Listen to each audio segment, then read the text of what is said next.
What's up, everybody? Welcome back to Cilinix Crypto. Good morning and welcome to this daily Bitcoin update. We'll take a look at Bitcoin, we'll take a look at the fundamentals, which are obviously important, and we'll take a look at the technicals. Today, or at least last night, was a pretty volatile night. Basically, what I expected from Sunday to Monday, but we had a small little bear trap, I guess we could call it.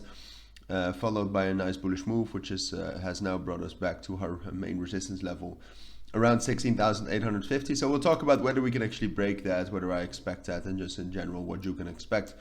So let's get right into it. So volume has gone up to a little bit more healthy levels, around 6.6% of the market cap.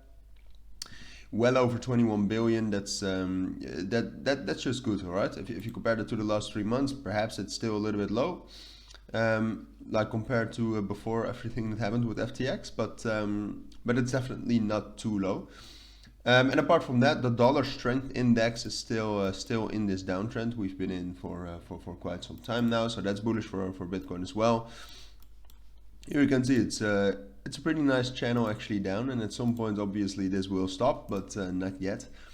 So that's great, all right? So we're finding our resistance here, which is, I mean, this is always, if you don't know, this is negatively correlated with the price of Bitcoin, right? So if this goes down, Bitcoin goes up, and if it goes up, Bitcoin goes down.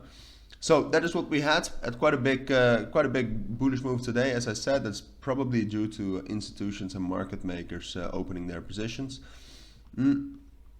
Now the big question obviously is can we actually get back above this main resistance level around 17,000? More specifically, the entire resistance level runs from 17,100 to 16,850. But I don't think we can easily break above that. I think we can, but the one thing that would need to happen is that the dollar strength index needs to make another low. All right, so now our low is around 103.5. We need to drop down to at least $103 if we really want to have bullish enough fundamentals to break through that, I think.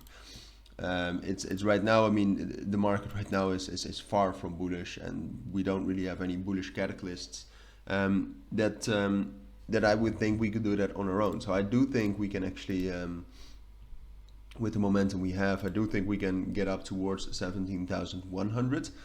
But I don't see any way in which we could really break that. I think from there we'll just drop back down towards the levels we were at, around 16,500, and start some sort of a consolidation. And then we'll wait for those fundamentals to catch up, and I think they will. And then at some point we're going to break above 17,000 and get back up to 17,500, and start some sort of a consolidation there. I mean, I don't see any reason why we would start an uptrend or anything, or I mean, in that case also I don't see any reason why we would start a downtrend. It could happen, of course, but it's all about fundamental events. So if we get some if we get some more news regarding big crypto venture capitals falling, sure, we're going to crash. And if we get some news about the monetary policy changing in America, sure, we'll actually get a bullish move. But an uptrend and a downtrend, really sustainable trends, in like to say it like that, I don't see happening soon yet. Even though, I mean, on the daily you could argue that we have been in a downtrend for quite some time. But this was just, I mean, in the end, this is just a chain of bearish fundamental events. But maybe that is a downtrend. But yeah, so that's what I expect for Bitcoin in the upcoming day. I do think we'll get some more bullish momentum, but altogether, I'm not expecting a lot of breakouts until those fundamentals tell us a little bit more. So either making a lower low, so we continue the downtrend, which is bullish, or a bounce, which would not be necessarily bearish, but still it does tell us something. And right now we're kind of stuck in the middle. So that's my take on Bitcoin for today. If you do have any questions, as always, let me know down in the comments. But for today, take care and bye.